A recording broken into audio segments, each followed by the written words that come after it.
खुशबू राजेश गुप्ता तुमच्यासमोर आहे. मी नगरसेवक उमेदवार आहे. तर मी मोठी राजकारणी नाही, पण एक संवेदनशील, सुशिक्षित आणि ऐकणारी मुलगी नक्कीच आहे.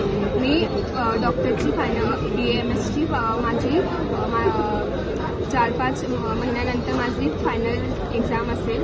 त्यानंतर मी एक डॉक्टर बनेन. तर मी डॉक्टर म्हणून मी एक लोकसेवा तर करू इच्छितो, पण मी नगरसेवक म्हणून जे लोकांची समस्या आहे ते दररोज त्या समस्या आहे ते बरं करण्याची माझी इच्छा आहे. हा नगरसेवक खूप चांगलं प्रतिसाद. तर आज सकाळी मी म्हाडा कॉलनीला गेली होती, तर तिथे लोक खूप मनापासून माझं स्वागत केलं. तर ते खूप खुश होते की मला इतकं प्रेम मिळते लोकांचं.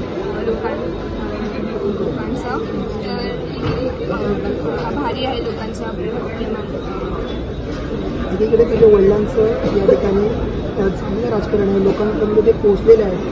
त्यामध्ये तुला लोकांचा कसा प्रतिसाद? खूप चांगलं. माझे वडील हे राजेश गुप्ता यांनी आपल्या आयुष्याचे 20 वर्ष हे लोककल्याणासाठी दिलं. माझे आजोबा जे होते ते स्वर्गीय श्री श्यामलाल गुप्ता यांनी आपल्या आयुष्याचे 40 वर्ष लोककल्याणासाठी दिले. तर हीच परंपरा मी पुढे नेण्यासाठी नगरसेवकची ही